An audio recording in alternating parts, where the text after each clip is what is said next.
Hello everyone, my name Hello. is Rupali and I'm your friendly mentor. Wow. Welcome back to my YouTube channel. तो आज हम लोग जिस चीज़ को लेकर डिस्कस करेंगे ना, मुझे पर्सनली फील होता है कि ये चीज़ अगर हमने हमारी 20s में सीख लिया तो हमारी 30s बहुत ही बेटर हो जाएंगे। हमें फ्यूचर में प्रॉब्लम नहीं होगी, क्योंकि पैसा कमाना भी एक कला है और पैसे को सही तरीके से मैनेज करना उससे भी ज़्यादा बड़ी वाली स्किल है जो बहुत सारे लोगों को नहीं आती। और आज हम लोग उसी चीज़ को लेके डिस्कस करने वाले हैं। एंड पर्सनली बताऊं तो जिस चीज़ को लेके मैं डिस्कस करूंगी ना, इस चीज़ को लेके मैंने बहुत ज़्यादा स्टडी करी है, उस चीज़ को लेके मैंने बहुत कुछ देखा है, बहुत कुछ पढ़ा है। उसके बाद जो मुझे बेस्ट चीज़ें लगी जो मैं मेरी ऑडियंस को प्रोवाइड कर सकती हूँ, वो मैं आपको शेयर करने वाली हूँ। आप चाहे कोई काम करते हो या फिर आप चाहे स्टूडेंट हो, आपको ये चीज़ तो शायद आप इस चीज़ से अग्री करोगे कि पैसा इज़ वेरी इंपॉर्टेंट। बट पैसा सिर्फ रखना इंपॉर्टेंट नहीं है, पैसे को सही तरीके से यूटिलाइज करना भी बहुत इंपॉर्टेंट है, तभी अपनी आप लाइफ में ग्रो कर पाओगे।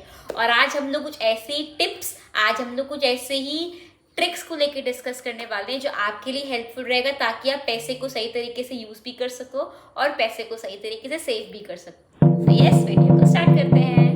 Here comes number one tip and that is budget like a boss। इसका मतलब ये होता है कि जो भी आपकी अर्निंग्स हैं, आप जितना भी अर्न करते हो, उस प्रॉपर बजट को मेंटेन करना, सही तरीके से यूज़ करना आना बहुत ज़रूरी है।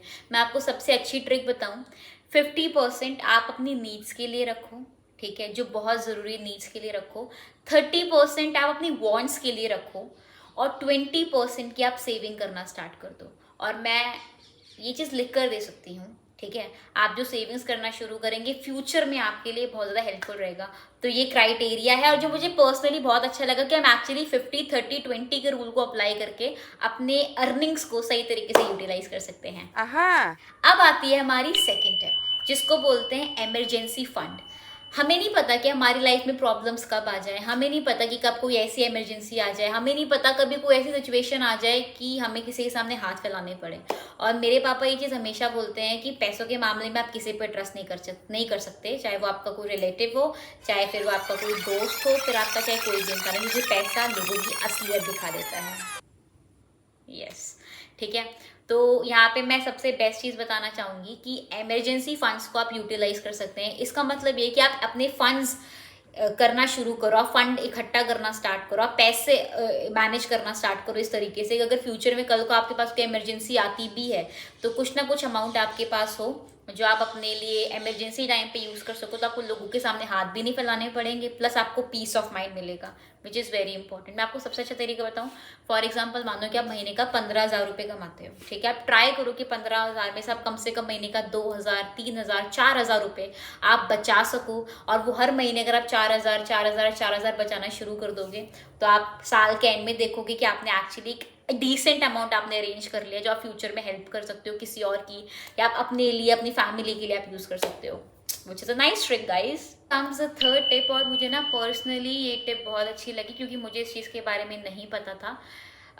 That is invest early not let. पता है प्रॉब्लम क्या है कि हम लोग कमाना तो शुरू कर देते हैं बट हमें ये नहीं पता होता, ये फैक्ट है। आज के टाइम पे भी 95% लोगों को नहीं पता कि जो हम लोग अमाउंट कमाते हैं उसको इन्वेस्ट कैसे करना होता है, क्योंकि मुझे खुद वो चीज़ नहीं पता थी। But actually I have seen my parents doing investments, I have seen my brothers doing investment. In fact जिन और लोगों को मैं जानती हूँ वो भी कहीं ना कहीं कैसे ना कैसे इन्वेस्टमेंट करते हैं जो उनको फ्यूचर में काफ़ी हेल्प करता है। तो मैं सेम चीज़ आपको बोलना चाहूँगी, इन्वेस्टमेंट करने का मतलब ये नहीं होता कि बहुत बड़ा अमाउंट होगा। Oh my god. ठीक है, तो इन्वेस्टमेंट करने का मतलब ये नहीं होता कि जब बहुत ही बड़ा अमाउंट होगा हम तभी इन्वेस्टमेंट करना स्टार्ट करेंगे कि मेरे पास इतना बड़ा अमाउंट होगा, इतने पैसे होंगे, मैं तभी इन्वेस्ट करूंगा। नहीं, आप छोटे अमाउंट से भी इन्वेस्ट करना शुरू कर सकते हो। आप स्टॉक्स में इन्वेस्ट कर सकते हो, आप म्यूचुअल फंड्स कर सकते हो, आप SIPs कर सकते हो, जो भी आपको अच्छा लगे। बट ये मैं एक बहुत अच्छा सजेशन देना चाहूँगी कि इन्वेस्टमेंट करना शुरू कर दीजिए। अगर आपने आज तक इन्वेस्टमेंट नहीं करना स्टार्ट किया, 500 से स्टार्ट करो, 1000 से स्टार्ट करो, 1500 से शुरू करो, बट येस इन्वेस्टमेंट बहुत ज़्यादा ज़रूरी है, तो प्लीज़ ज़रूर करना है इस चीज़ को। इसके बाद आती है हमारी नेक्स्ट स्टेप, और मैं आपको सच बताऊँ ना तो ये गलती मैं पर्सनली करती हूँ। मुझे लगता है बस पैसे कमा लिए, थोड़े से पैसे बचा लिए, बस हो जाएगा, फिर अगले महीने फिर कमा लोगे, फिर पैसे बचा लोगे। ऐसे लाइफ की गाड़ी नहीं चलेगी। एक सर्टेन टाइम तक आप कमा के सेव करके खुश हो जाओगे, but life time in long process नहीं है। तो मैं आपको पर्सनली बोलना चाहूँगी, सिर्फ कमाओ मत, उस इनकम को मल्टीप्लाई करना शुरू कर दो। बहुत ही सिंपल सा लॉजिक है, पैसे से पैसा बनता है। आपने फॉर एग्जाम्पल आपने इस महीने 50,000 रुपीज़ कमाया, इस महीने आपने 20,000 रुपये कमाए, ठीक है। आप उस 20,000 में से अपने खर्चे वर्चे निकालने के बाद आप ट्राई करो कि कुछ पैसे आप अपने ऊपर इन्वेस्ट कर सको, अपनी स्किल्स के ऊपर इन्वेस्ट कर सको, जो फ्यूचर में आपको हेल्प करेगी। आज के टाइम पे ऐसे बहुत टूल्स हैं, ऐसे बहुत ही कोर्सेज हैं जो आप घर बैठ के अपनी रेगुलर लाइफ के साथ या बिजनेस के साथ, काम के साथ, आप स्टडीज के साथ, आप कैसे भी करके सारी चीजें कर सकते हो। तो मैं आपको पर्सनली बोलना चाहूंगी, अगर आप कमाते हो तो सिर्फ कमाओ मत, अपने उस पैसे को अपने ऊपर इन्वेस्ट करना शुरू करो, स्किल्स के ऊपर काम करना स्टार्ट करो, अपनी ग्रोथ पे इन्वेस्ट करना शुरू करो, जो आपको आने वाले टाइम में बहुत ही स्ट्रांग और बहुत ही हेल्दी रिटर्न देके जाएगा। आपको पता है ये वाली गलती बहुत लोग करते हैं, बहुत ज़्यादा करते हैं, क्योंकि लोग क्या करते हैं, लोगों को लगता है पैसा बहुत कीमती है as compare to time. But मैं पर्सनली बोलना चाहूँगी, सबसे ज़्यादा precious is time, not money. आप अपने उस टाइम को सही तरीके से यूटिलाइज करोगे तो उस समय में आप बहुत सारा पैसा कमा सकते हो। इसलिए टाइम की वैल्यू ज़्यादा करो, पैसे की कम करो, क्योंकि पैसा से भी ज़्यादा इंपॉर्टेंट टाइम है। क्योंकि पैसा तो आज नहीं तो कल आप चलो कैसे ना कैसे करके कमा लोगे, बट अगर समय चला गया तो समय नहीं लौट कर आएगा। तो अगर आपको एक सही टाइम पे अपॉर्चुनिटी मिलती है, कोई भी सही जरिया मिलता है, तो प्लीज़ उसको स्टडी करो, उसको अंडरस्टैंड करो, उसके बाद डिसाइड करो कि आपको क्या करना चाहिए और क्या नहीं करना चाहिए। तो हमेशा ध्यान रखना, time is more precious than money. मैंने बहुत ही इंटरेस्टिंग चीज़ पढ़ी जो मैंने रिसेंटली पढ़ी, that is avoid bad debt. ऐसे बहुत सारे लोग जो EMIs के चक्कर में, क्रेडिट कार्ड के चक्कर में बहुत ज़्यादा अपने ऊपर प्रेशर क्रिएट कर लेते हैं और लास्ट में आके उनकी ज़िंदगी EMI और क्रेडिट कार्ड में ही निकल जाती है। अगर आप ये चीज़ें यूज़ करते हो ठीक है, अच्छी बात है, बट मैं आपको सजेस्ट करना चाहूँगी, अगर ये चीज़ें आपकी लाइफ का एक ऐसा स्ट्रॉन्ग पार्ट बन चुका है जो फ्यूचर में आपको हेल्पफुल नहीं रहेगा, तो प्लीज़ आप इन चीज़ों को अवॉइड करो। क्योंकि आज के टाइम पे ऐसे बहुत लोग हैं जो अपने ज़रूरतों को पूरी करने के लिए या फिर अपने स्टेटस को सिर्फ मेंटेन करने के लिए EMI के अंदर दब जाते हैं, EMI से परेशान हो जाते हैं, नहीं तो क्रेडिट कार्ड में घुस जाते हैं। आप उसको यूज़ करो जब बहुत इमरजेंसी सिचुएशन, अदरवाइज मैं सजेस्ट करना चाहूँगी हेल्दी तरीके से यूज़ करो कि आपके लिए वो बेनिफिशियल रहे, लेकिन ऐसे मत यूज़ करिए प्लीज़ कि आप EMI में अपनी लाइफ को बांध दो। जैसे ये वाली मीम कितनी ज़्यादा वायरल होती है ना, कितनी ज़्यादा चलती है कि लोग आईफोन खरीदने के लिए EMI के चक्कर में पड़ जाते हैं। इनफैक्ट मैंने खुद आईफोन लिया था, मैंने खुद 1.5 लाख का फ़ोन खरीदा था, लेकिन मैंने वो वन शॉट में लिया था। मतलब मैंने प्रॉपर कैश देकर मैंने पैसे दिए थे, उसके बाद मैंने आईफोन लिया था। मेरे पास जो भी इलेक्ट्रॉनिक गैजेट है, चाहे वो मेरा iPad हो, चाहे वो मेरा लैपटॉप हो, चाहे वो मेरा आईफोन हो, जो भी चीज़ें मैं करती हूँ, मैं कभी भी EMI के चक्कर में नहीं फंसी, ना मैं कभी किसी क्रेडिट कार्ड के चक्कर में फंसी हूँ। मेरे पास जब पैसे होते हैं तभी मैं उस अपनी स्टेटस को मेंटेन करना पसंद करूँगी। अगर मेरे पास पैसे नहीं हैं तो मैं इन चीज़ों के चक्कर में नहीं पड़ूंगी।